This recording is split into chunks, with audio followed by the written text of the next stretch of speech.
What's up, everybody? Welcome back to Overdunk episode 22. This is the competitive Pokemon Unite podcast. My name is Zoinks. I am joined by some familiar faces, just one brand new one, but we are here today to talk about all things Aeos Cup for North America. Biggest tournament on the horizon we've seen so far, biggest prize pool, new format, tons to talk about. We're going to be breaking down brackets, bold predictions, all that good stuff. Before we go any further, we got to make sure that everybody is introduced to my three guests here today that is going to break down all the action with me. First off, let's do a very familiar face of the channel. doobsnax, please introduce yourself. And unmute first.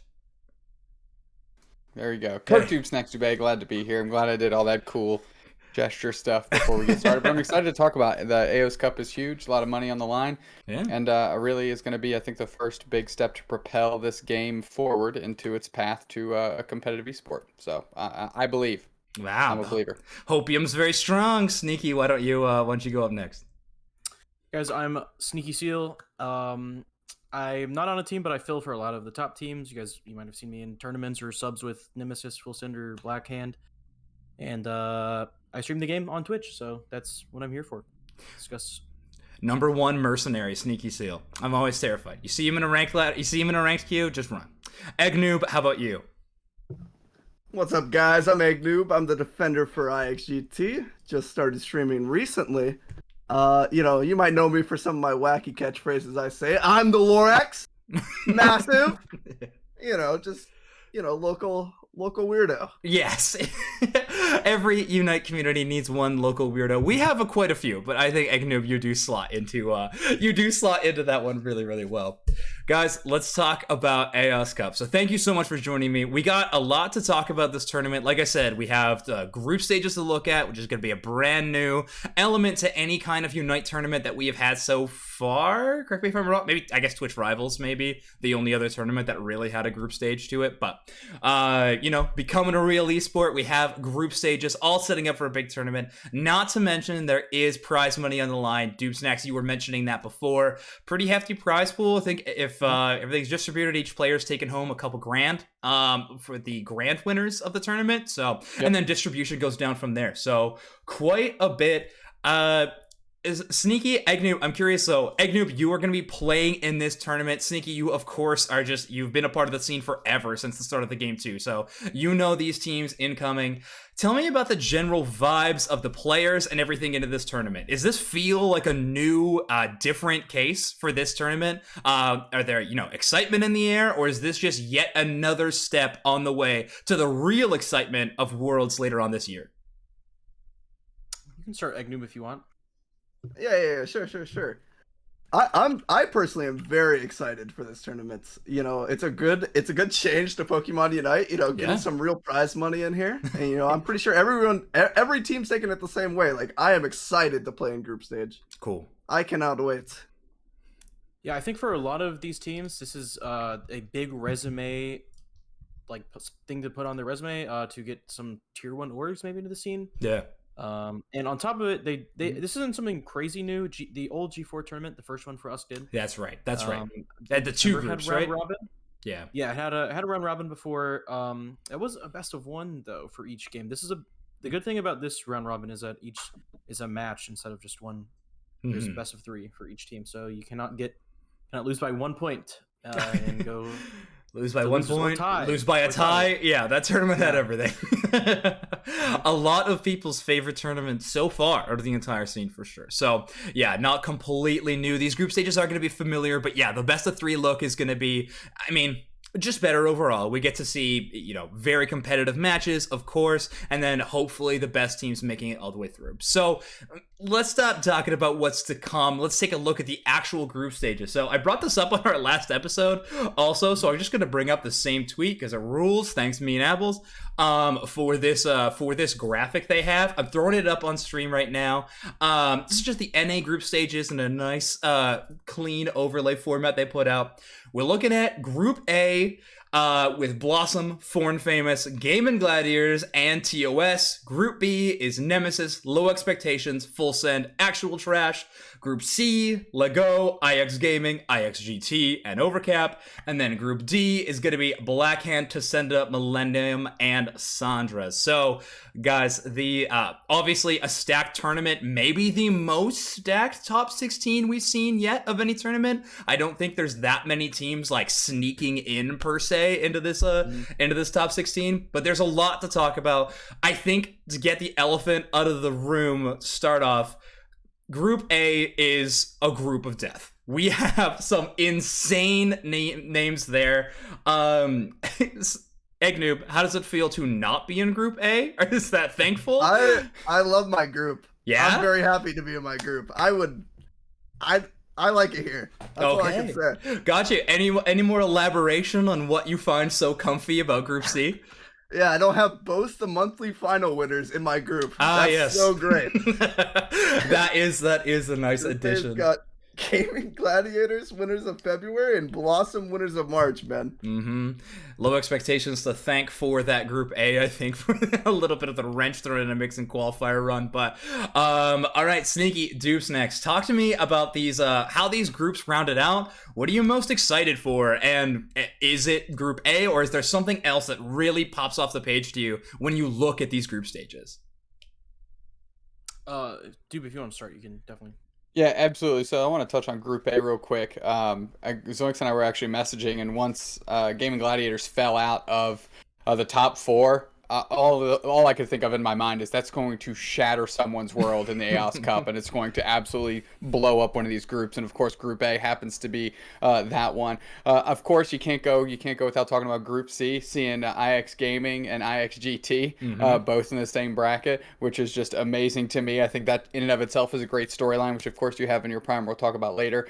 But a big standout to Group D. I don't want to call it free because this is stacked across the board here. Sure. But Blackhand is the most consistent team, and as far as the Pokemon Unite Championship Series so far, they're only team for NA to register top 4 finishes in both months. And I think their performances in those past 2.5 months outshine collectively everything else that Group D has going on between the other teams. So I think a lot of people would be shocked if Blackhand didn't come out of that group. But I think there's some great potential for some good upsets in Group D specifically. Yeah, no, I completely agree. Sneaky, how about you? What are the big storylines you already see just by looking at this group of names? Big storylines are, I think everybody's going to be watching Group A. Mm-hmm. And if we want to jump straight into Group A, I can. Yeah, do it. Go ahead. Just so Group A, right off the bat, Gaming Gladiators have the most fans. They turn on the stream. They have a few hundred viewers per person, right? Yeah. And everyone's watching to see what they're going to do. They did just lose to Foreign Famous in G4, if I'm correct. I'm pretty sure Foreign Famous did 2 of them. Mm-hmm. And Team Blossom just won March finals. So that's not an easy group by any means. It's probably the hardest group possible out of the seedings selected, just in general. Sure. Somehow TOS was the 16th seed, and they got this spot over some other teams. Mm-hmm. They just didn't have enough championship points, and they switched some players, I believe. Yes. But that one you said earlier could be a very big, a lot of ties in that group for sure. I'm personally expecting Gaming Gladiators to come up and win the whole thing, but it could easily be a 2-1 across the top 3 teams or whatever 3 teams or multiple 2-1s.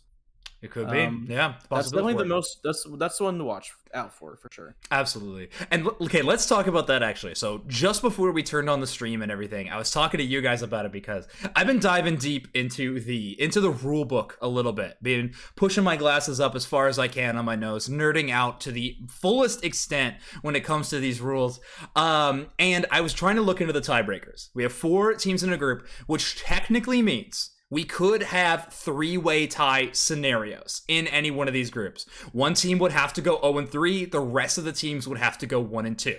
Now, the tiebreaker rules, as we list them out and we take a look, after that, it is total win percentage based between each team. However, that could still tie if we see the 1-2 scenarios in the 3-way tie. Following that, the tie after that is a head-to-head win percentage. However, if the first, second, and third seed all beat each other in that circle, so 1, 2, 2, 3, 3, 1, that also evens out, and we have yet another format of tie. And if in each game it goes either 2-0 or 2-1 in terms of the best of 3 gameplay, and we have another setting for a perfect tie, everything lines up to where we have a complete even tie, and the tiebreaker rules, the final one, is that it goes by initial seed is what moves on. Oh, interesting. Which is wild to me, one, that's how the rules plan out. So if, in this scenario, if we're taking a look at our group of death, if we look at Group A, we have a 3-way tie between Blossom, Foreign Famous, and Gaming Gladiators. Unfortunately, in my hypothetical, TOS goes 0-3. But if this does happen, that means that Blossom and Foreign Famous will move on just by having initial seed, which is wild to think about. Yes, it is an outside chance. However, it's not that outside of a chance. Like, right. it's not that niche to where like, oh, it'll never happen. Guys, about my little breakdown there, just a quick initial like reactions or opinion piece. Do you think that we need some other kind of tiebreak going into this tournament? Again, this is all hypothetical. However, it is something slightly concerning to me that initial seed is our final tiebreaker. What do you guys think about that? Anybody can shout. Yeah, I'll jump in real quick. I think my gut tells me, first off, that for something this large, you actually want to take into consideration the collective of performance since the start of this series, Sure. Yeah. Which to me maybe leans me closer to something along the lines of team championship points. Mm-hmm. And I know we've gone through roster mania, but that kind of pays into the dividends of, that naturally boosts some teams, takes away from some others. Sure. But that's maybe where I would go, as opposed to, you did good in February, you kind of get to roll that through. Or you did good in March, you get to necessarily roll that through. I don't particularly think that's a great solution, but I think taking a wider scope lens on it is not a bad thing. It's better than just last tournament. Yeah. Okay. Correct. I see what you're saying. Gotcha. Yep. Sneaky, any opinions on how the tiebreaker rules currently lay out? Other games like League will do like speed of game tiebreakers or how fast you win, but there's only 10 minutes in this one. Right. Maybe you do it. I think you would. The best scenario would just to do a repeat, like best of ones. That 100% is best scenario for sure. But then even then, you can't activate, like you can't show like whoever wins the most scores, and people play score comp and just score 1,000 points or something. Right. You can't, like that. You don't want to take away a strategy from a team because it sets them up improperly for a tiebreak scenario. Mm-hmm. Yeah, you definitely don't want to hinder that either. Yeah, it's definitely a tough spot. Eggnoob, any you're a player in this situation. Is this concerning? Would you like to see a different angle? I mean, these are the rules for the next tournament. They're what you're going to play with. But if we were going forward in the future, is there any kind of adaptations you'd want to make to these rulings? Oh, it's definitely concerning. Okay. Because, like, I could easily see even my group having a 3-way tie. Sure. I could easily see that. Okay. Yeah. And when it's going like that, like, I would either want, like Sneaky said, just best of ones against every single team, just seeing, like, who gets the, winning advantage there and see who moves on. Mm-hmm. Rather than how it is personally, because it's like, we go even against each other, and then because you're performing as well as these other teams, but you performed worse in the past, you're out. Yeah. And in a competitive, like in the modern era of esports where we have patches before every tournament, which another thing we have to talk about upcoming, some teams are great in a patch, other teams are not, and so like historic performance sometimes gets a little faulty.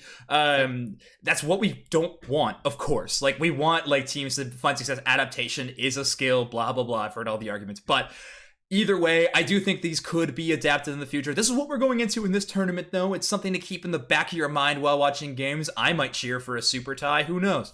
But in these situations, this is what we're dealing with in the future. I definitely could see some adaptation trying to improve this tournament rule set. But let's jump into it. Any other points that you guys really wanted to bring up before we start doing some predictions?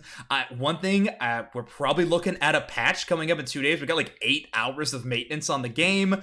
I know draft was rumored to be being added. I I really don't believe it's coming in this patch, but I know it's been rumored as an esports asset to being added to the game at some point in the future. But guys, do you think that a patch upcoming this week is going to be a huge shakeup for teams? Yes or no? We don't have any information on the patch, but any opinions on that at all? Sneaky, let's start with you. I think for the top 5 teams, these players are way too good to just get surprised by a patch. For they sure. all, just in my head, I mean, maybe Nemesis plays a lot of the same characters. If maybe there's something like an incredible greedent nerf, and he's like, I don't know, never allowed to something stupid. You know, Yeah. he's not allowed to play the game anymore. That could hurt them. But most of the teams should be able to adapt. Yeah. Problem is they've been practicing and they watched Japan and South Korea played in this exact meta and maybe like learned a thing or two, but then the patch is going to switch all that up. So right, a little funky on the Pokemon Company's fault or whoever's working on this to do that. Maybe just wait, I don't know, a week. Yeah. Balance and tournament lineups are always going to be strange. I think especially when the esports just starting, their arm of game development is probably going to overtake that of how the competitive lineup gets scheduled and things like that. I think the original question just kind of why did the tournaments get moved in the first place, but that's then and there. Eggnoob, as a player coming up for a tournament with a patch looming, you do have a decent amount of time, but it's not like you have a month to prep for something like this. Is that worrisome? Is that something exciting? Are you desperately wanting a new patch? Does IXGT hate the meta that we're in?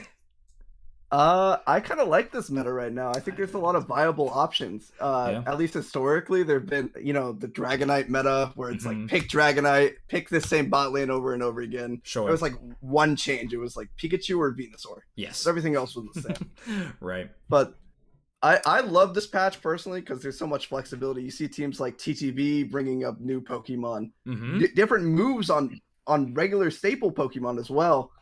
Obviously Nemesis bringing that entire, patented Nemesis comp out. Yes.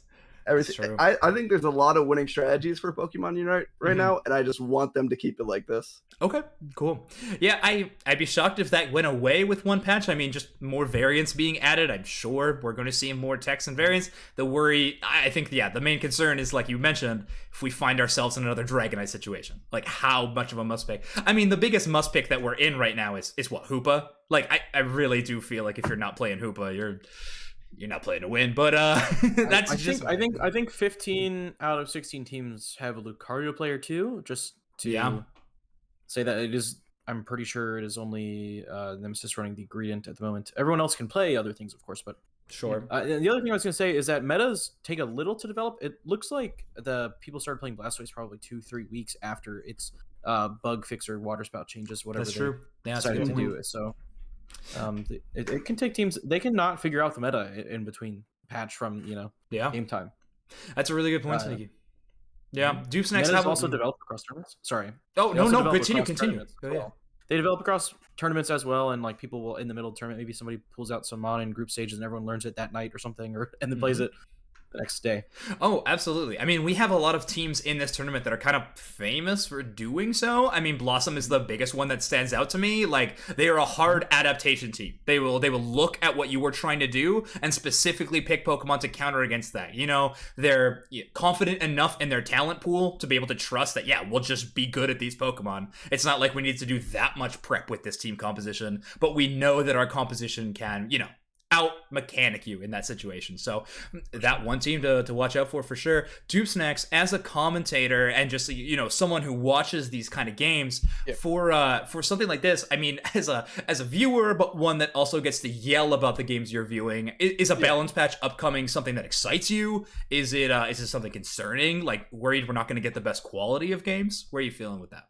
Sure, I think you can't be afraid of moving forward, right? So I'm going to assume the patch is going to bring positive changes and just, keep that in the forefront and be positive. But as the perennial spectator, if you will, I personally love the concept of patches. I love wrenches being thrown into plants. I don't want them to break the machine, but I want them to help teams adjust so we can find the air quotes Nemesis comp and that, bringing Blastoise back to the forefront into that jungle area, and maybe a top lane switch is necessary, but there needs to be an impetus for that. And I think this is going to give, as Sneaky said, just enough time to cause some people to have to go back to the drawing board, figure stuff out, and is really going to pay the team off and maybe give an opportunity to some of these teams that we aren't talking as much about to say, hey, we figured it out. Let's break the doors off this thing like Nemesis did, and give them a chance to make a run. So, again, as the perennial spectator, I think this bodes well. I think it's nice to see what can come on the horizon, and I'm expecting some fun changes. Not earth-shattering, break the game, force everybody into picking the same Pokemon changes, but good adaptations that these teams will have to make. So I'm excited about it. All right. Cool. Sounds good. Well, let's start jumping into some actual predictions then. Let's take a look at these groups. Again, I'll bring them back up on screen. Let's start picking who we think is making it out of what groups. And then I've made kind of a hypothetical bracket up because, Sneaky, you were talking to me before. Japan was seeded randomly in their bracket after the group stages, so it's kind of a toss-up.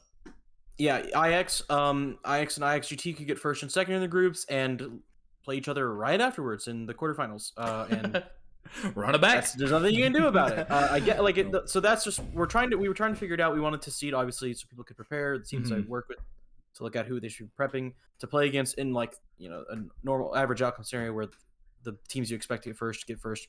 And we were just shocked that Group D's 1 and 2 played each other in quarterfinals. So there's nothing. That doesn't make any sense. But it could be worse. Is my positive outlook on that? It could be worse. We'll fix it eventually, right? So, all right, let's start looking at these predictions, guys. So, let's go backwards. Why not? Let's take a look at Group D. We were talking about this one. This is the group that we have potentially labeled the freest group. I don't know if that is I don't want to use that word too lightly, but we have Blackhand, who are a clear favorite, followed by Tascenda, Millennium, and Sandra's. Guys, out of this group, who are we sending through? My personal pick, of course, is going to be Blackhand. If anyone doesn't think they're going to make it, speak now, forever hold your peace. But who do we think is going to be the other seed making it out of Group D? I guess I can take this one. Yeah, hit it. Yeah. So I think Tascenda's definitely favored to be in the second slot, but I can easily see Sandra. Okay. Like Sandra's Cheeky Children being a dark horse. Okay. And being able to win the best of 3 against Millennium and Tascenda. Okay. And making it out over them. I think it's a lot closer than people think between Tascenda and Sandra's. Okay. Yeah. What do you think specifically they could pull out to beat them in a best of 3? Like, what kind of aspect of their game do you think can take down Tascenda? They're like kind of a weird comp team, if that makes Okay. sense. Like they run the Greedent, they run the Gardevoir, they run the that's right, they're Guardy players. Okay. And not a lot of people are playing Gardevoir right now, so it's like you gotta really prep for it. Okay. Well, Egnoob, if you had to put money on it though, are they beating Tascenda, or is your vote going for Tascenda to get out of this group? It'd probably be Blackhand Tascenda. Okay, sounds good. Sneaky, how about you? If Blackhand drops a single match, it'd be pretty disappointing on their end. I think you've seen the meme, you've seen the Attack on Titan meme where all of Blackhand are eating the other members of this group as Titans, and they are the what are they called, the people who got the scouts. He's just eating all the scouts. They're Titans in this group. And then I think Sandra's Cheeky Children could do it as well. Tascenda's got Red Love in the jungle. He is a new jungle player. Or Freak in the jungle on Greedent sometimes, if you've seen that comp. But it does exist. Yeah, no, I have not seen that comp. But yeah, they're notorious for some wacky attacker picks, maybe. Blastoise attacker, which I think they're running Muscle at the time, and now Blastoise have figured out like more optimal builds. So it did. But I mean, even Millennium, who have also made top 16 more than most of these teams. I believe Millennium is seed 9 or 10 off of seeding, because they've made the top 16 I think twice now, or this is their third time. I think it's their third time. It's their third time. Yeah. Millennium's made top 16 all 3. It's better than a few teams here, and all the top 16. So it could surprise us. I think anyone could take that second spot. Yeah, I like Millennium a lot as a squad. I think their brightest star definitely going to be Uno on that jungle pick. I think he's a really, really solid player, especially if he gets to play his Cinder. like he's an exceptional Cinder player. So if this meta allows for it, they could be an outside force. But Sneaky, you know, when it really comes down to a pressure situation, who are your 2 picks to go out of Group D? I guessed Blackhand and Sandra's Cheeky Children in my initial guess. Gotcha. Sandra's Cheeks, you know, Greedent could pull out some stuff. I think Greedent can definitely stomp some not top 5 teams. You know, it can come in and steal all of your objectives, steal your dreads, back cap at 100 and cause chaos in the last 2 minutes. Sandra can do it, I believe. Big fan of his name. All right, faith in the Sandras. Okay, doobsnax, how about you? You're looking at this group. Who do you think are the 2 seeds making it out of it?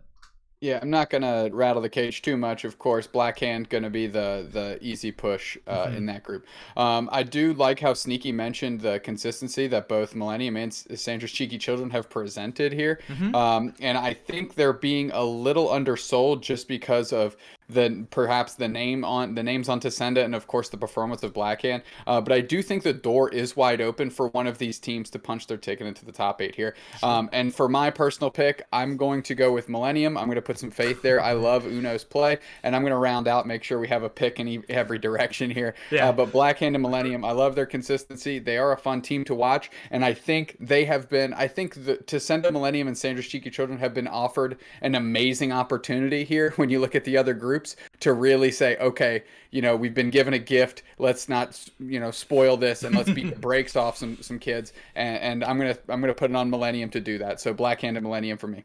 Okay. Well, I guess that brings out to me a little bit of we have a vote now, yes, for every other team for going in. I am going to be just kind of a spoil sport, I think. My picks are going to be Blackhand and Tascenda. I understand, I know Millennium and Sandra's Cheeky Children are both very, like we said, I mean, I don't think Sandra's has made top 16 every time, but Millennium has. I do like that squad. They have definitely been one of my favorite lesser-known teams for quite some time now. But I do think Tascenda is on a little bit of a hot streak right now. They made it through the winner side of the qualifiers, which doesn't mean that much. However, I do like the weird strats that they bring, and I don't know if these lesser known teams like Sandra's and Millennium will be able to handle kind of these well practiced but weird wonky strats. So I'm gonna go with those 2.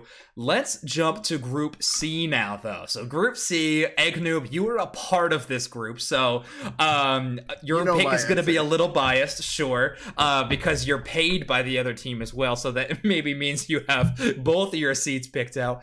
But let's look at them. Lego, a top 4 from last March. For the March finals, right? I getting that mounts right? Yes. Okay, good. A top 4 placement, obviously, real solid squad. So, guys, let's send this back the other way. doobsnax, who were your 2 picks coming out of Group C? Yeah, it's hard for me to choose against the IX duo here. One, I like the storyline. I think the storyline is fun. I think I personally, having gotten to cast at the G4, IXGT, and IX Gaming, and just became a huge mark for IXGT from top to bottom. What's up, Eggnoob? I'm gonna have to pick them. I know Lego did come off that top 4 performance. That can't be understated. I think they're a strong team. They certainly deserve their number 1 spot here in Group C. They've earned it. But I'm gonna go with the IX duo for storyline, just prime storyline power right there. All right. Who's number 1 and who's number 2, Doob? Oh, I'm gonna put IXGT. I'm gonna put IXGT first. Here's why.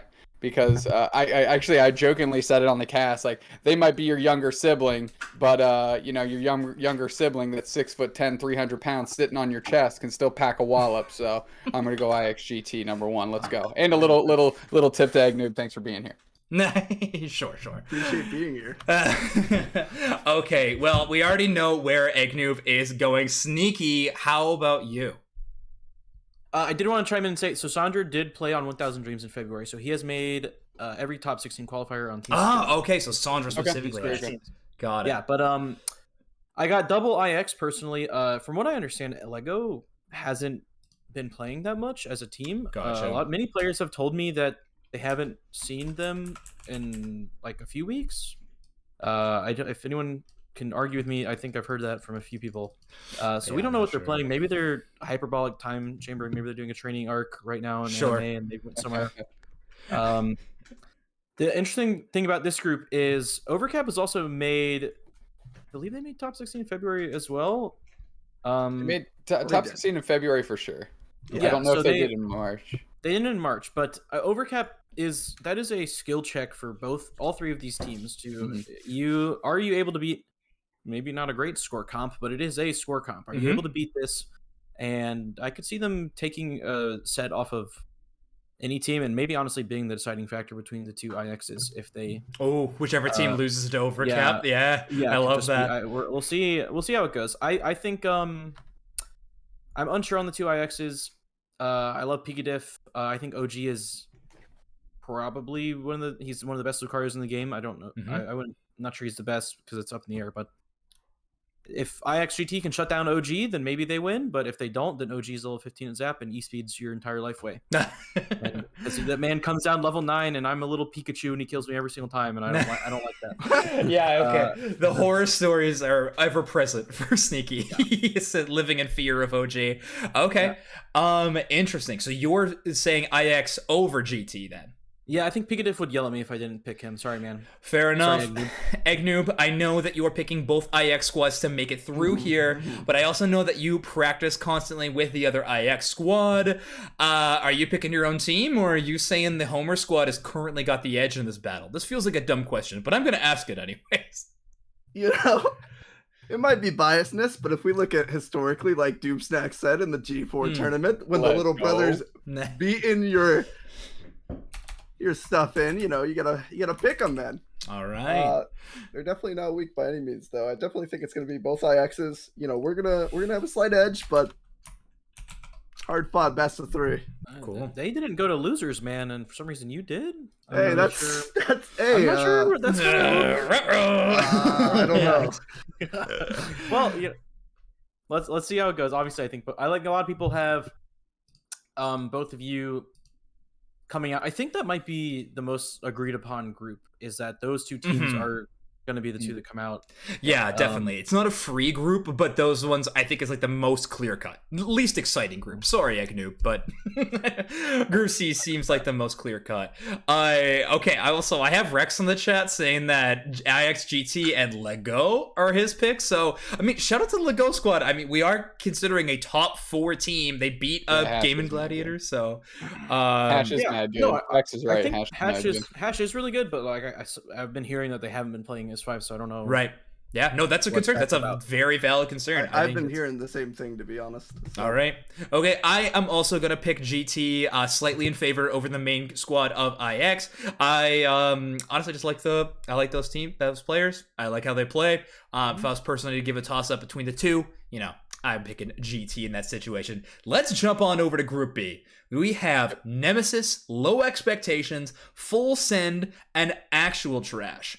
A really, really solid group. Like, all of these picks could definitely make it through. I mean, Actual Trash is a little bit more of the sleeper pick, but shout outs to Smushy and company. Those guys are hype. So pumped that those guys made it into a top 16. Most positive force in the entire community. We love you, Smushy. But all four of these teams are very, very good. Low Expectations, brand new team, but did take down Gaming Gladiators in a seeding match. So take that what you will. Was a hype match. Doobsnax and I did not know it was a seeding match when we were casting it on our stream, so we were quite hyped about it. But still, let's start out with this. Eggnoob, let's swing back to you for your first picks. Group B. I think this is the biggest toss-up group, though. Who do you have coming out of this one? I completely agree, and I think this might actually get affected by the patch, because like we said, they are very. They have their regular comp. I think sometimes they play instead of Greninja, I think they play Talonflame. Sure. But it's like 5 but what would they touch? Are you talking about Nemesis? Yeah. Oh, Nemesis can. Yeah, Nemesis. I work really close with Nemesis. They are all amazing players. They can play different things. I'm just saying, that's what they've been practicing. Sure. Well, I don't want to leak strands, but they're playing other things besides Frog. They're playing, other things at Attacker. They are trying other things in their way. They're still a top 5 team, even if they have to pick different things. Sure. In my opinion. Some people might not agree with that, but... No, I think you're right, Sneaky, but I mean, the fact remains, if there is a patch incoming, they are probably the most likely to be affected by it. That being said, they are a versatile team. I'm just saying historically, from what we've seen in tournament results, if you're more in touch, though, that's why we have you on here, to be telling me that we're wrong. So, but still, Nemesis being affected... Eggnoob, though, I have a question. Like, the team comp that they've played in that last tournament, what would the patch touch that would affect their composition? Greedent, maybe? But like, what other Pokemon would get touched in a patch, like, especially nerfed? Like, are any of those Pokemon exceptionally... I feel like they would benefit, like, they're gonna buff Tree or something, right? Can't be that strong. Yeah, I mean, like I said, I think it's definitely a toss-up on what could happen on the patch, right? I'm just saying it is a possibility. I'm not... Okay. Like, again, even if the patch does, like, mess them up, I'm still putting them first in the group. Okay, yeah, all right, sweet. So, yeah, I mean, as much as our concern has been stated, yeah, that was just like a warning label, right? Like, sure. I'm still picking them number 1. And, you know, honestly, I like low expectations. You know, obviously my old teammate from Gengar's Goons is on there. Yeah. Big Uzi. You know, we scrimmed against them a bunch. Cool. I think they're definitely a solid squad. That would probably be my second pick in that group. Okay, low expectations to beat out Full Send. Okay, and actual trash. All right, Sneaky, let's jump on over to you. Group B, biggest toss-up group. You're already jumping in to defend Nemesis. So where are you thinking? I have to jump in to defend. I have to defend. You know, some one-trick comments that, you know. That is true. That is true. Be a little mean. But so Nemesis does play around Hoopa and Greedent very well, and those two things are the highest win rate characters in the game and could be touched next patch. They do really benefit with back caps and causing chaos, and while Rex is 1v5 on a tree, Greedent scoring 100, and then it doesn't matter because Hoopa comes in and stuns your whole team. And as Nabul has shown, while not like the most popular support player, I think he's probably one of the best Hoopas, probably top 3. Yeah, no, absolutely. He's incredible on this character. He can really stun, and a lot of that is from maybe some shot calling, but he's also very mechanically good on it. Yep. There's a lot of good Hoopa players in this group, though. Like Junkie, Snow Points, like these are big support names for sure. Like this is a dangerous Hoopa group. Yeah, I agree with that. I would probably say Nemesis is. I'll have them at first. Okay.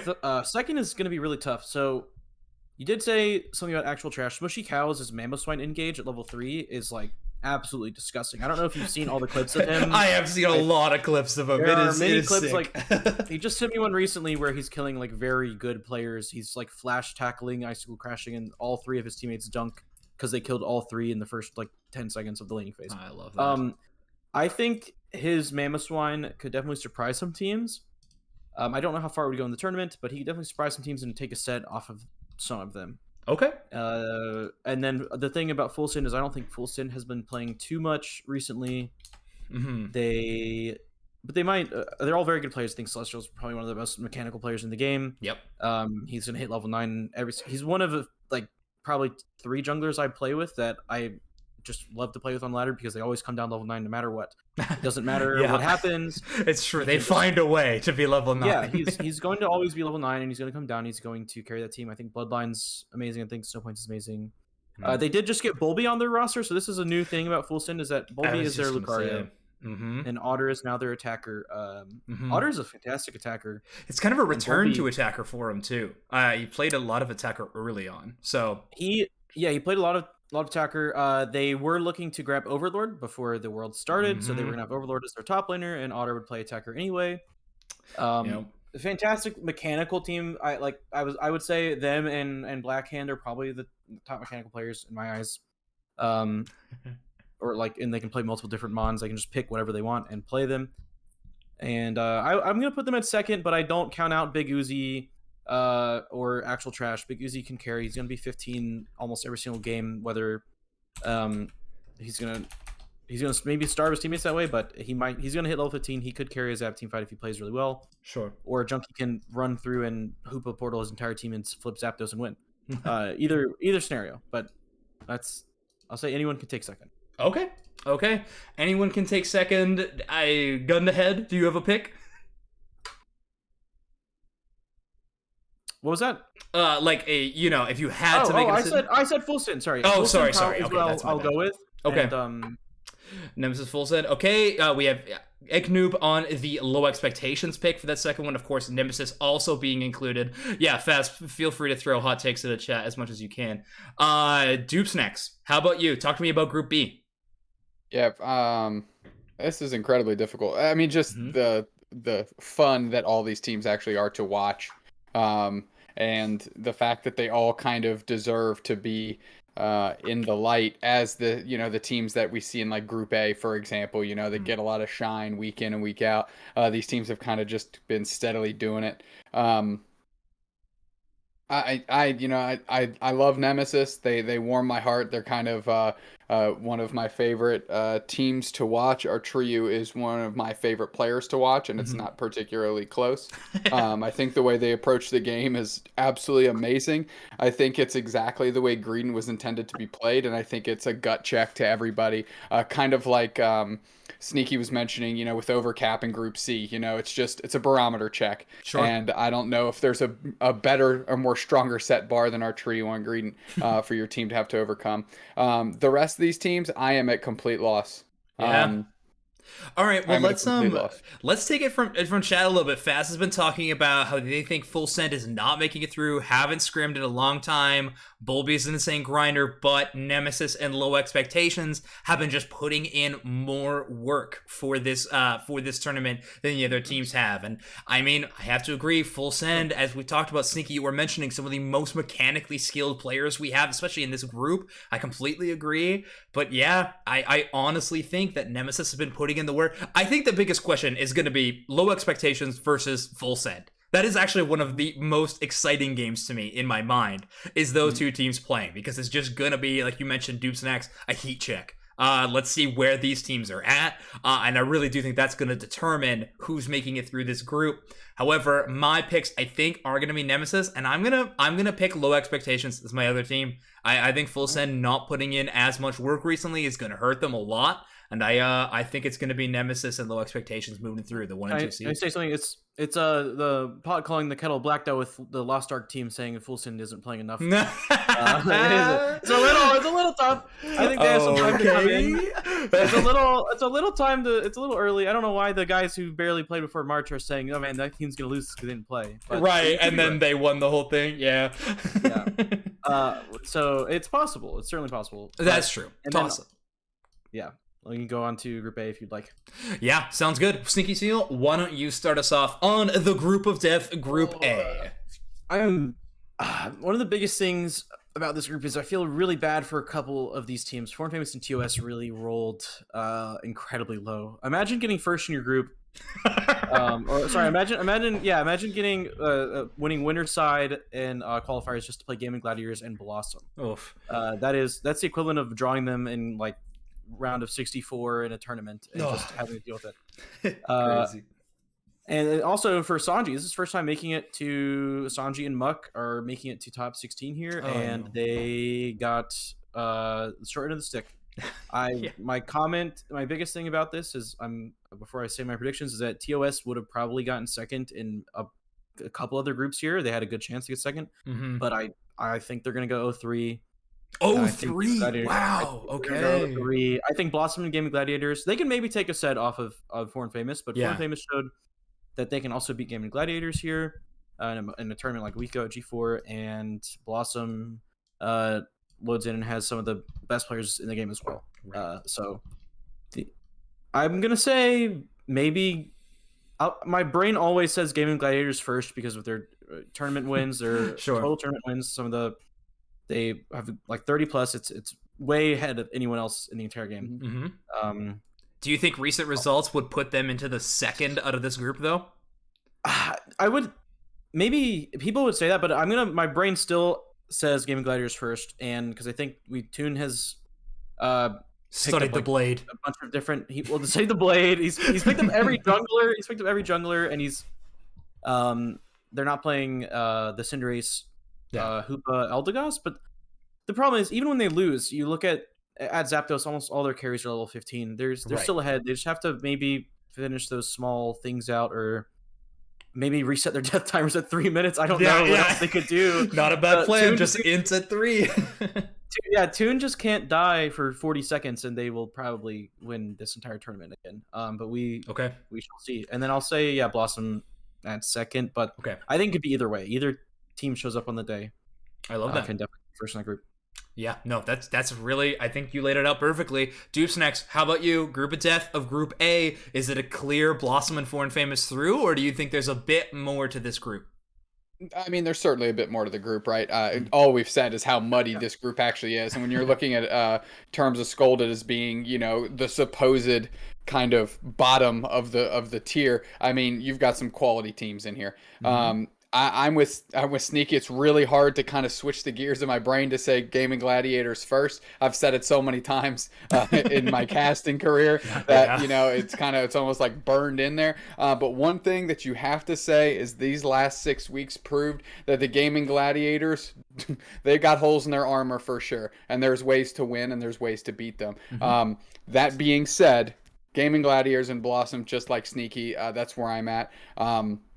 And like you said, I think Foreign Famous and Team TOS literally they both got the short end of the stick to go see, who's going to try and catch the shark with a small net. You know what I mean? They're going to have to go wade in the waters and try and figure it out. And best of luck to them. I would like to see nothing more than this group implode on itself, get that super hyper tie and go into a bunch of runoff games. Like, I would personally love that. Don't take that away from me. But if you're like, you've kind of been saying gun to my head, it's really tough to sled against Gaming Gladiators and Blossom. Okay, gotcha. And just to put on the pressure even more, who's first coming out of that group? Yeah. It's literally doesn't matter, honestly. Well, it does for my bracket, but whatever. We'll get to that later, I guess. Eggnoob, let's jump over to you. Blossom, Foreign Famous, Gaming Gladiators, TOS. Really, it seems like the story is coming down to, are Blossom and Gaming Gladiators capable of dropping games to Foreign Famous or TOS? Honestly, with you, this group is so hard. I know. This group is honestly so hard. I don't know how much history you know about me and like teams I've been on, but like historically, like we usually like beat Blossom. Yeah, you guys have been kind of the Blossom we've kryptonite. Historically like beat Blossom in tournaments, right? Like we beat them in February, we beat them in G4, we beat them in some other tourney, I forget. But there's definitely holes in Blossom and Gaming Gladiators in recent, and I honestly think it's going to be a 3-way tie. Wow. Okay, you're calling the 3-way tie. Because I can segue. What? Go ahead. I was gonna say, if you wanted to talk about the tiebreaker, we'll finish your thought. Sorry. Yeah. I could easily see Foreign Famous taking like a BO3 off of Gaming Gladiators or Blossom, even. Again, it would be expected that Blossom and Gaming Gladiators go through just because they, the one both the previous months, but sure. I could easily see Foreign Famous taking a BO3 off one of them and enacting the tiebreaker rules, obviously. Okay. All right. So, like you were saying, Sneaky, a segue into the tiebreaker rules. We mentioned them a little bit at the top of the show, but basically, if every game has the same score line, one of these teams goes 0-3 and the rest go 1-2. We're in a 3-way tie scenario where the initial seeds are what push the teams on, which would be Blossom and Foreign Famous making the two teams of Group A into the bracket. Sneaky, how likely do you think something like that is? From what I'm trying to remember what you said earlier. So they all have to, for it to be a 3-way tie, they'd all have to go in their match, not just 2-1 overall, but in their match as well. They would all have to be either 2-0 or 2-1 in terms of the best of 3 score line. They would have to match though. There couldn't be 1-2-0 in their mix there. Yeah. So that I think it's pretty highly unlikely in my opinion, because I think Blossom and Gaming Gladiators, even if they go 2-1 against somebody, they're going to 2-0 somebody. And it's going to be, I don't think every team is going to 2-0 each other or 2-1 each other, because I think we've got 2 really good teams, and if they are going to dominate somebody, they're going to do it 2-0 and get first in their group that way, right? Even if they do lose a set to somebody. But it doesn't make for a really interesting storyline. Also, unfortunately for Gaming Gladiators, they don't make it through in that scenario if everyone perfectly ties, because that's what happens, I guess, if you lose in qualifiers and don't get the top 5 through 8 seed. Unfortunate. Just don't lose. 4-hit, I think is the game plan. But so if I'm looking at this group, making my picks overall, again, I really thought it came up to before, if Blossom or Gaming Gladiators, which one of them are more likely to drop a game to the aforementioned Foreign Famous or TOS? And in my mind, I really just don't see either of those teams happening, especially with how much both of these teams have been taking it seriously. Like, Blossom has really, like, you know, put on their try-hard pants recently. They have been grinding out scrims. Of course, Gaming Gladiators, even more so. Not to say Ford Famous and TOS aren't, but I'm just really, really confident in those two historically strong teams right now. They're going to be my pick. I know we talked up so much about Group of Death. It is still an exciting group to watch, but I think the results, if I have to pick them, are going to be the most, you know, basic, normal ones. I'm picking, and for my first pick, I'm 100% picking Blossom as my first group out of the first seed out of this group. I know Gaming Gladiator, if you lose to Low Expectations, a team that's what was like a week old before that tournament in bracket play, I'm sorry, I'm not giving you first seed coming out of a group. That's just how it goes. So that's gonna be my lineup. So I think we're giving A1 over to Blossom. Any other opinions on this group A? Anything we're forgetting to mention? Good luck. Yeah, good luck. I think there's a chance for both Foreign Famous and TOS to, of course, do it. So we're not just outright counting them out. It's possible. Definitely not. Yeah. No, I don't think we're doing so at all. However, if we have to make predictions, I think for a bracket, we're gonna predict what we think. Exactly. Okay. Well, let me bring up this little hodgepodge bracket I've been trying to make while we've been doing this. We will go through this bracket pretty snappy and quick. We talked about so many of these teams already. Not to mention, this is a very hypothetical bracket. The Japanese Aeos Cup was completely seeded randomly. I tried to do what I could, made sure that a first seed out of every group was playing a second seed out of every group. So should be pretty straightforward. But let's just start at the top of the bracket. Can everybody see what I'm looking at right now, by the way? Yep. Okay, perfect. Guys, in my hypothetical bracket, first up, I have Blossom going up against Tsenda. Any opinions if is Tsenda going to get an upset win here, or is Blossom going to start off hot in a bracket? I will take this. Rin is going to destroy Red Love in the jungle. Okay. Won't even be close. All right. It's going to be a gigantic jungle gap, level 15 each game. All right, not even a little bit at the beginning. Blossom moves on. Also, I feel like I'm spelling Blossom wrong on here. Am I spelling double S? You're good. You're good. Okay, nice. All right, we're not gonna do a losers bracket. We'll just pick one team who we think made it through the losers bracket at the end, just for the sake of time. But okay, let's jump into this next one. A bit more exciting of a match, but I think there's a clear favorite. But Blackhand versus Low Expectations. Doobsnax, let's get your first thoughts on this matchup. Yeah, sure. I mean, I think everybody, I know Low Expectations is a new amalgamation of players that we all care for and love so much. But I'm OG Blackhand Mark for sure. Okay. Back to Ascendance days. And I don't think there's a bigger fan of Excellent on the planet than old Kirk Dubé. So I got to tip the cap to Blackhand on this one. All right, sure, Coach. Watch out. Yeah, SneakySeal is going to be coming for that. That man taught me everything I know, all right? I'm going to meet him in London. Even if his team doesn't go, we're going to fly to London to meet Mr. Excellent. That's awesome. Right. I love that. That's the most wholesome. But yeah, I guess doobsnax and SneakySeal will have to fight over. That's a beautiful love triangle moment in London. That's sitcom. As we both take itself. a drink of our black beverages. I don't know what yours is. But... Good stuff. Oh man, can't wait for the Unite Mike's after party in London. Gonna be a good time. But okay, SneakySeal or Eggnoob, do you think that Low Expectations has could win this one versus Blackhand in a predictions sense? Uzi has worked really closely with Blackhand. He used to be their jungler for a month or so. He was an official sub, and he has the OG player role on their server. He knows what they're going to be doing. He's learned the game the same way they have. Blackhand has been together for much longer. Mm-hmm. They did just 2-0 them in the most recent Victory Road tournament. Sure. It could be close. They could take a game. These are best of 3, right? Everything's best of 3. Everything's best of 3.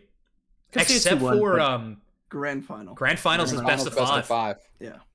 I could see a 2-1, but I think Blackhand takes it. And if they do lose, it'd be 1-2 and they make a loser's run. But I'll give it to Blackhand. Okay, gotcha. Give it to Blackhand. Eggnoob, any last thoughts on that one? I just think Blackhand's gonna beat Low Expectations. Either 2-0 or 2-1. Okay, gotcha. Well, we'll move Black Hand along. All right, well then, I mean, my thoughts on that matchup, it would be one of the most exciting matchups. I just have such a hard time because this is a randomly made bracket. But if this is one of our first round matchups, that is a hype game. Like Low Expectations versus Blackhand would be super exciting. You were mentioning, I really do think Uzi versus Chaotic in terms of a jungle battle is exciting. I love Uzi's ability to play Greninja and things like that, though. I think that could really help shut down the Duraludon style picks that I know Blackhand's been favoring, but would be an interesting matchup. But I do think Blackhand has the adaptation to beat a newer team like Low Expectations. Especially, I think Blackhand's bot lane would really be super strong in that matchup specifically. But let's jump down. Nemesis versus IX, and this is actually a pretty interesting matchup between these two. SneakySeal, let's start with you. Nemesis versus IX. What do you think about these two? IX has been playing things like Blastoise, which is pretty good into Nemesis comp. Not to give you strats, but it's pretty tough to kill a Blastoise that's spinning on you when you're a bird who has so little HP and defenses. It's possible to get a Shadow Sneak on it and kill it, but they know what to pick to counter the Nemesis comp. OG used to be teammates with Archeryu. They kind of know how both each other play. Yeah, that'll be a fun top lane matchup to watch, for sure. They both swap top laner. It'll be tough. I think OG's Lucario is really, really good, and it could go either way, but based off of recent performances, I'm going to give it to Nemesis, but IX did top the qualifier. They did get Winterside in qualifier, and they look like a strong team coming out, so I'll just pick Nemesis, though, because we're not through losers. Gotcha. Can we all agree? I just am interested about this. Do we think that this is IX's strongest roster yet that they put together? Yeah, definitely. Yeah. This newest amalgamation of IX, I think, is the best look that they've put forward, and I think that may pay dividends here. So, in a matchup versus Nemesis, oh man, this is tough. My vote is also gonna be in the Nemesis corner. I'm worried about how recency bias that is. This could be like a coin flip of a game. However, I think Nemesis's gameplay, especially in the later parts of the game too, like when you hit that 2 minutes section of the game, I think Nemesis actually gets really, really solid. I trust the shot calls of Rex. I trust the flip ability of Yeet and Archery. So my vote's gonna be towards Nemesis. Eggnoob, any love for the sister team? Do you think they can beat Nemesis here in this matchup? It's a tough situation. Yeah. But I definitely could see this group going 2-1 either way. Yeah. Honestly. I would probably still have to give the nod to Nemesis, but I could see it going 2-1 either way. All right. Any last talk on this matchup? doobsnax, we are putting Nemesis through, but if you... No, I don't think I have anything to add. I'll just echo the sentiment of Eggnoob that I do think this is one particular one that can go either way. But yeah, recency bias. Is that a word? Recency bias. Yes. I thought it was a I'll have to tip it to Nemesis. But I mean, you look at the squad: OG, Tybasol, LKJ, Mitsu, Junkie. I mean, nasty five pack right there. True. All right, let's jump into the last of the first round. IXGT versus Gaming Gladiators. Eggnoob, I already know your vote, so we got to move on right past you. doobsnax, I'll throw it right to you. Does IXGT beat Gaming Gladiators first round? I mean, we're not doing a losers bracket. I'm gonna have to go with Gaming Gladiators here, right. But I think that again, that's based on a little bit of longevity, you know what I'm saying? Yeah. IXGT, newer squad, they beat the brakes off the people in the first two events that we got to watch them in, which is very impressive and a lot of fun. Got to see more out of IXGT, right? It's true. So, Eggnoob, you guys beating these guys in scrims? What's going on? We've only scrimmed them once. We've only scrimmed them once, and we had a sub. And it was he was playing from Barbados, so his internet kind of sucked, and he was off roll. So okay, I got you. Interesting. Sure, the Barbados sub. Okay, SneakySeal. Can IXGT beat Gaming Gladiators this first round? Are we seeing Gaming Gladiators move on? So Game Gliders probably move on, but IXGT was the original Gengar Students roster was the only team to look like they even had a chance of beating in that the February. Game Gliders the entire February tournament. So they're literally one Leaf Tornado away from taking a single game off of Game Gliders. Don't remind me, dude. That matchup was don't remind nuts. I couldn't believe that. Did we cast out together, Sneaky? I think we did. I think we did. Yeah. It might have not been. You were in that tournament with me for a little bit, but they did just lose in G4 to them, right? Sure. So I'm gonna give it to Gaming Gladiators. All right, gotcha. Don't worry, the same thing won't happen again, Eggnoob. It should be fine. All right, let's jump back up to the next matchup. Oh man, well, not for every team. Okay, Blossom versus Blackhand. Where do we think these games are gonna end up? That series in the most recent Victory tournament was insane. Was super interesting. Dude, it was such a good game. They were counterpicking junglers every game until the finals when they just they were guessing everything and just had to hope you got the right jungle pick. Gonna give it to Blackhand, but that one could be really close. This is why you have to wait for a game day. I have no idea between some of these top 5 teams who's actually going to win on the given day. Do you, Sneaky, do you think that this game comes down to skill in game, or do you think that this is in my opinion, this is such a mechanically even mashup game that it really is going to come down to like the brainy composition picks and like in-game calls? I really think that's what's going to come down to. That's just essentially, if you looked at it, I'm pretty sure the last tournament went that exact same way. You're right. Where it was Blastoise into Talonflame or Greninja, like picking the Talonflame counter the Greninja or the Duraludon that you were running, and then going back to the Duraludon but staying on Greninja and losing. It's a few things like that, but they were very close games. It was an insanely close best of 5. I'll give it to Blackhand because I'm friends with him. I gotta be honest. I don't know. I don't know who's gonna win. It could be the Homer pick moves on. That's totally fine with me. Doobsnax, how about you? Blossom versus Blackhand. I mean, again, recency bias playing a little bit of action into this. Sure. I know both these teams are grinding so freaking hard. They are, man. This also probably, most likely, a peek into our grand finals. Personally, I think like this could be a preview match too. So, but we'll see. I don't know.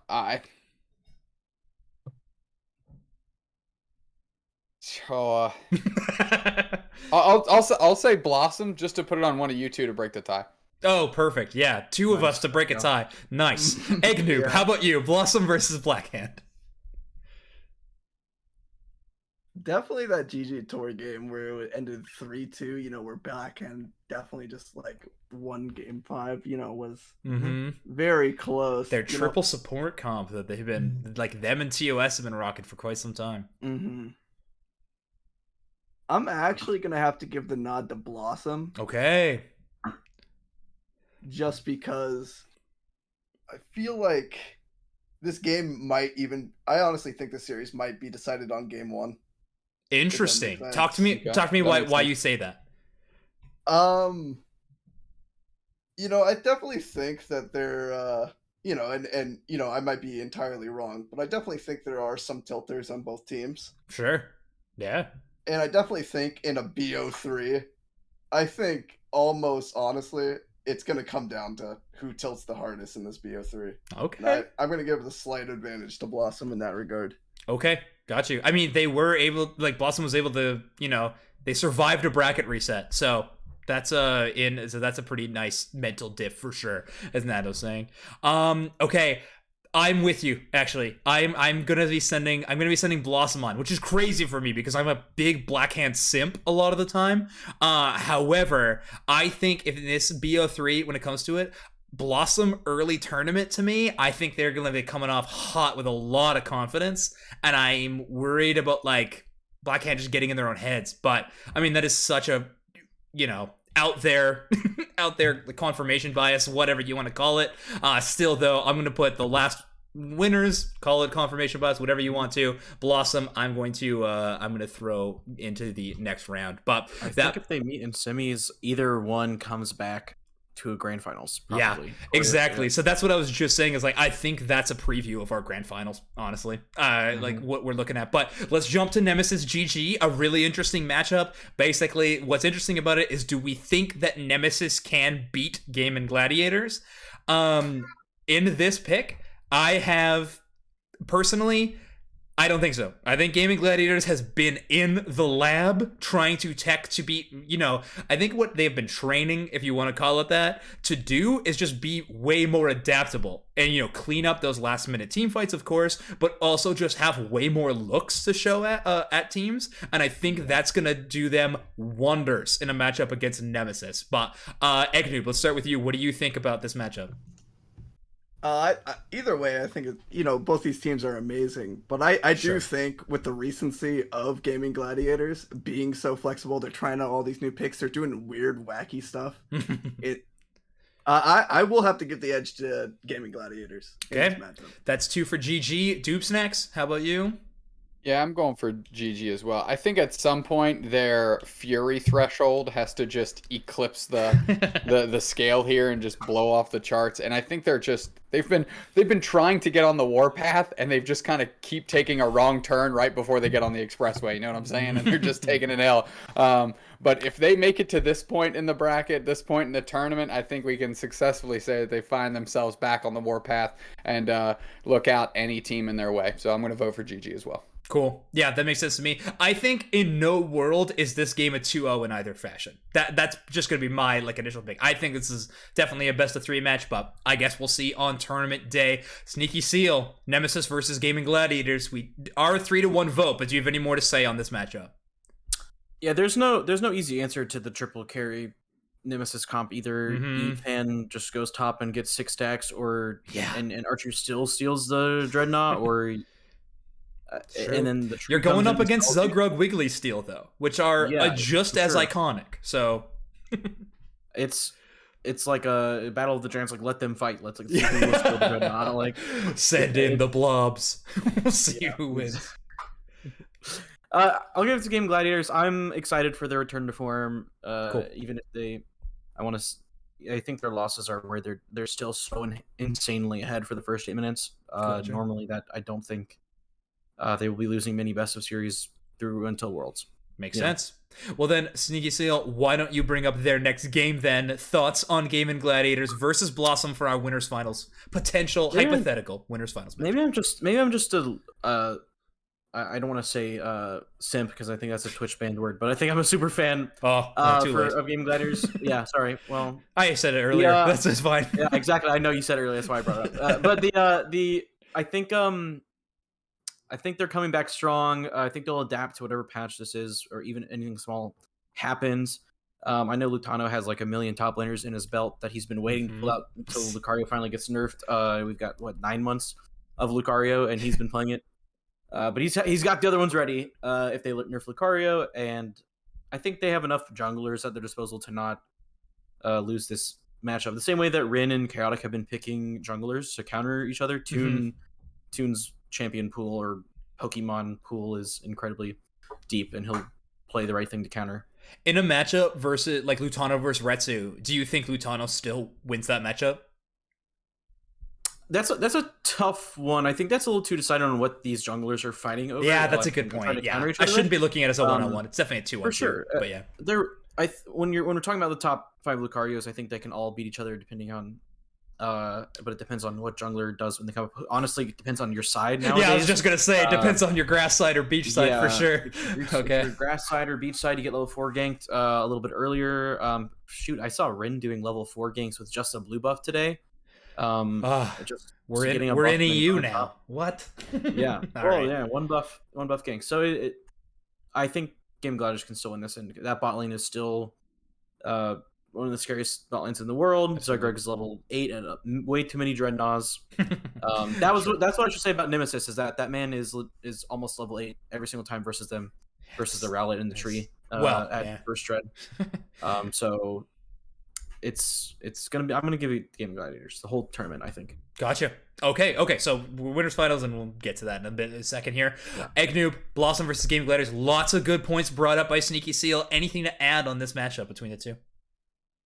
No, I think I'm gonna have to agree with Sneaky. I think Gaming Gladiators are probably gonna take this, mostly because I think the jungle duo of Gaming Gladiators is better, like the jungle top duo. Lutano plus Toon, obviously Toon, amazing jungler.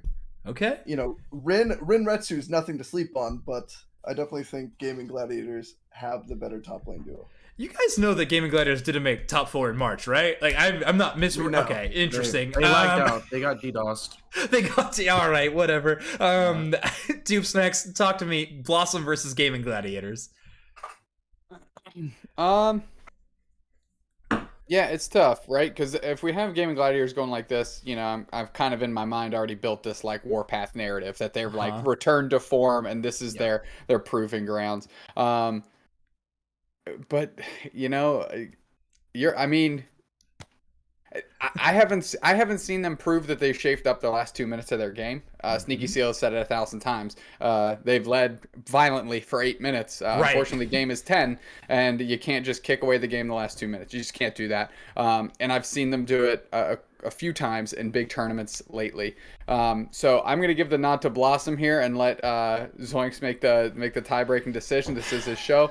But I mean, I want to see, just like SneakySeal, I want to see Gaming Gladiators back to form, because I think everybody needs that target to ascend to, and I kind of think it's done this bizarre ripple effect through the evolution chain of Pokemon Unite teams to not just always have Gaming Gladiator on top. And it's weird to say, but I think it's kind of caused this bizarre riff everywhere, and I just think there's a natural focus that happens when Gaming Gladiators returns to form. So I think we can serve that up as something to be done, but they got to prove it. So I'm going to go with Blossom. All right. Well, I'm already going with Blossom, and on stream you may have seen that I've pulled up the flip a coin page on Google, because we are 2-2, and the almighty coin will decide who goes forward in our hypothetical bracket. We'll say Blossom is heads, GG is tails. Let's give it a flip, and heads it is. All right, so we are going to send Blossom through, but obviously this is like the biggest narrative that we have been talking about is going to be, is Blossom going to continue their run of dominance? Is Gaming Gladiators truly back in complete form to the point where they're stomping everyone? It's going to be the most exciting thing to learn about this tournament, and honestly the scene as we move forward. But oops, not GG. They go down there. Okay. I'm looking at recent tournaments. I don't think these guys have played each other in like it's been a minute. Oh man, it's gonna be such a good game, SneakySeal. Okay. Yeah, I don't think we can really tell. They have not played in a couple months. It looks like they didn't play at G4 or any of the World tournaments so far, so it should be interesting. All right, yeah, listen, Fez in chat. I tried to do what I could. They're the ones that picked the other team. They forced the coin. Anyway, Blossom in Grants in this situation, guys. Out of all of these teams, who do you think makes a losers bracket run, finds themselves in Grants against Blossom? I'm going to go Blackhand, just off the rip. I'll go Blackhand. Okay. That's who I picked last time. That's who I'm going to pick this time. They're the most consistent finishing team that we've had in NA, and excellent marks. So here we go. All right, there we go. Agnew? I'm going to agree with him. I think Blackhand's going to make it out of losers. Okay, definitely thought we were going to get an IXGT throw there, but okay. Blackhand is up in there. SneakySeal, how about you? I'm going to give it to Blackhand as well. They two-out Gaming Gladiators with Bulby, and that was like March. They didn't even have Overlord. No. With Overlord on your team, it's a different story too. Coming down level 9 at first dread and acing and getting dread on the exact same play. And this is not a shout against Bulby either. That guy was playing insane on tournament day too. So, but Overlord, he is my pick pretty like far and away for best top laner we have in NA for sure. So I think it's going to be an interesting matchup. But that brings us to the grand finals. Blossom versus Blackhand. Blackhand will have to get a bracket reset to make this one happening. That's our hypothetical bracket. Where it ends in this bracket, let's just make this really snappy, quick picks. Guys, who do you think wins this whole thing? And yeah, talk to me about that. Eggnoob, Blossom versus Blackhand, grand final situation, repeat of an earlier match. Who takes it all? I'm gonna have to say Blackhand. Okay. If they made it out of loser bracket, it has to be Blackhand. Okay, SneakySeal. I I liked Blossom in the last round. I thought they were actually counterpicking. I think Blackhand was reactively picking, right? So they were getting counterpicked first, and then in the last game, Blossom just didn't counterpick Duraludon. I think maybe Blackhand is a little too passive to have these jungler counterpicks, and I think Rin doesn't let that happen again, and Rin wins a best of 5 grand finals. Yeah, makes a lot of sense to me. Is it best of 5? What's the reset? It is a best of 5 with a reset to best of 5.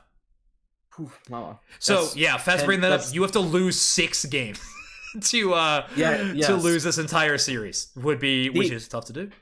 It's going to be I think they're literally going to play like the checkers and chess on picks alone. I think both lanes, like bottom lanes, are going to play the exact same things, but nothing crazy. And Faz says, Blossom has not played Game of Gladiator since the first G4, which was 4 months ago, he said. Okay, nice. Oh, it's Shiny League. It's been 4 months since they played in a tournament. Like they played once this year, and it was at the beginning of the year. Jeez.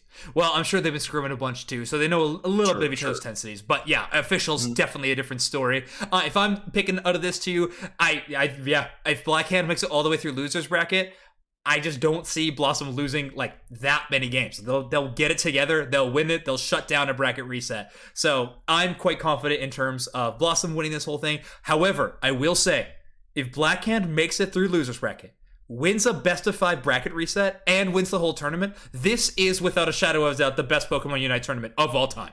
Like, this hypothetical bracket we've made is the best thing in the world. doobsnax, how about you? Picks on this.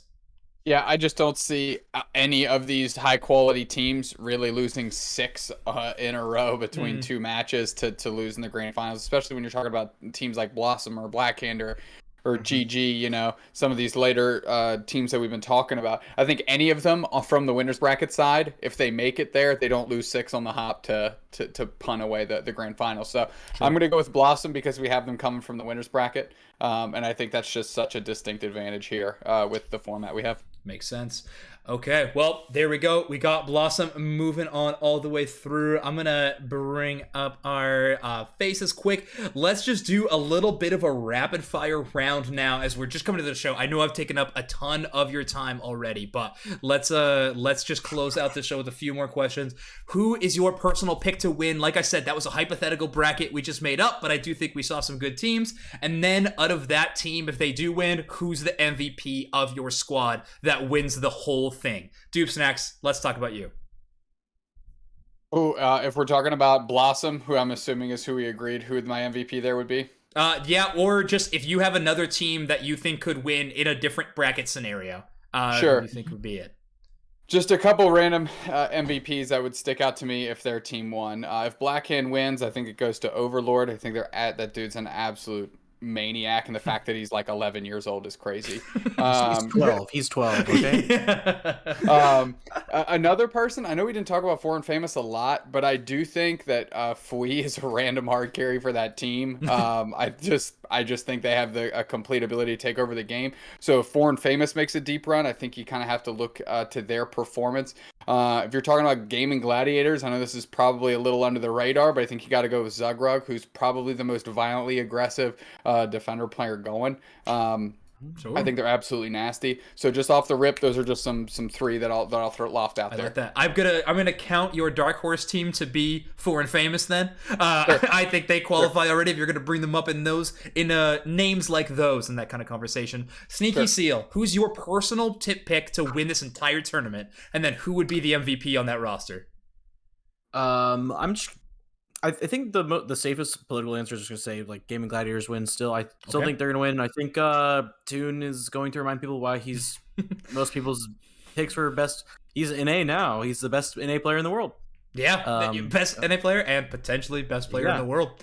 Hard to agree. Yeah, so and then my dark horse pick, I think my top 5 teams are, like, Nemesis, Blackhand, Blossom, Gaiman, and Fulson, but maybe Uzi makes a run. Like, Uzi could carry some of these teams. He could go pretty far. I don't know if they'd win the whole thing. Where did my bracket go? But yeah, I think also Nemesis. It depends on if people can counter this Nemesis comp still, because a lot of people still shown they can't. Right. They lose.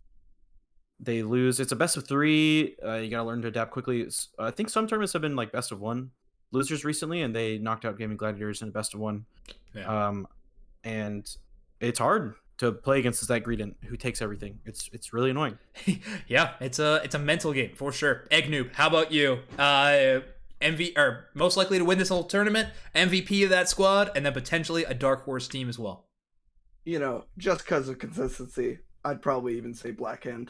Okay. You know, obviously MVP is most likely Overlord. Yeah. You know, for sure. You know, one of the greatest Lucarios, at least in NA. Dark horse team, I would have to say my team. Honestly. Hell yeah, yeah, baby. And, you know, like I brought up earlier, like we have been known to like beat Blossom up. You know, we take games off people. Like we are not to be slept on in general. But absolutely, MVP of the squad might even be my teammate Kratos. Kratos is a nuts jungler. I like watching Kratos a lot. Yeah. You guys have been swapping. Have you been swapping jungle and attacker? Yeah, it's pretty. Blackhand started doing that too. I think a lot of people are looking at a little versatility because there's so many jungle picks right now. And I don't expect my jungler to have 1,000 games on every single jungler right now. I mean, they could if they played it every second of the day. That's a really interesting read, you guys, because we're seeing a lot of teams do it. GT is doing it. Blossom has done this a long time in the past. Blackhand does it. Teams in EU, like specifically Random and Yermans, I know both will change things like that up. So definitely is becoming a big skill diff there. But okay, I like those a lot. My most likely to win this entire tournament is going to be Blossom. I think they're going to get the back-to-back. I really, really do. MVP of this tournament, I think this is Retsu's tournament to pop off. I think Retsu is gonna like come for the throne of Lucaria players. He's my personal pick for that one. Dark horse team though is I think the most interesting one, especially because we have group play, we have bracket, all of that kind of things. However, my dark horse team, I think can really make a run. Man, I'm gonna look at my bracket one more time before I solidify this pick, but Peter. I'm gonna do IXGT. I'm doing IXGT. I love you, dude. Dude, I got homies on your team, but I honestly think that this is like a really solid formation of a roster. I like Black a lot as a player. I really like your guys' bot lane. Eggnoob, we talked about Zugro being an aggressive tank. Eggnoob is up there with the run it down kind of tank play. So I really do think that you guys could make some sweet waves in that stuff. But guys, we have been going on for quite a while. This episode has been one for the record books for Overdunk. But thank you so much for joining me. This was a ton of fun. Let's get just the plugs and all that stuff out of the way. This is your chance to sell out, shout out, whatever you want to do. Where can people find you? All of that good stuff. Eggnoob, let's kick it off with you. Twitch.tv/Eggnoob or on my Twitter, twitter.com/Eggnoob, you know, with N00B, not O's. Gamer text. Got it. I don't know. Very cool. SneakySeal, how about you? Yeah, I'm the SneakySeal with THA at the beginning on Twitter and Twitch. And yeah, that's where you can find me. The last thing I would say is, who do you guys think will get alarm clock diffed this tournament? Oh, yes. One team will. Why do you guys keep on bringing it up? It's 100%. I was going to say, you guys did get top 4 in February, and you didn't. And then we DQ'd. So I think GT could go very far because they've done well in the tournament we saw them. Yeah, absolutely. Yes, the question of alarm clock diff, though, is extremely true. And the worst part, Sneaky, is that there's 2 days now. There's double the chance for it to happen, which is just tragic. It's already 100% chance to happen. Well, yeah, that's true. And we doubled that. doobsnax, how about you? Plug all your stuff, man.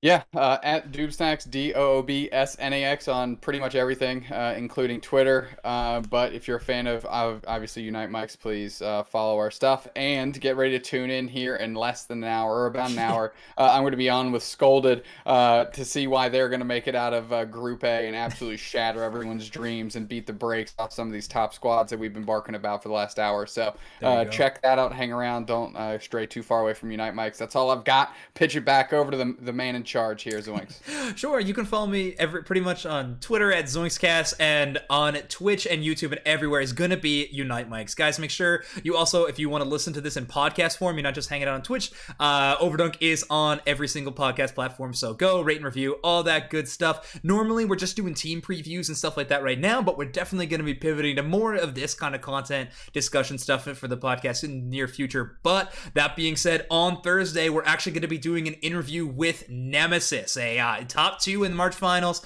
coming in hot for the Aeos Cup. So on Thursday, tune in for an interview with the Nemesis squad. It's going to be a lot of fun. But guys, other than that, thank you so much for hanging out, and please stick around for Late Night Unite in just an hour. But biggest props. Thank you so much, SneakySeal and Egg Noob, for joining doobsnax tonight for this. Your guys' insights are incredible, and Egg Noob, you were actually pretty biased, so well done. Not hiding that. But for these guys, for Zoinks, I have been Zoinks, they have been those guys, and we will see you all next time. Goodbye.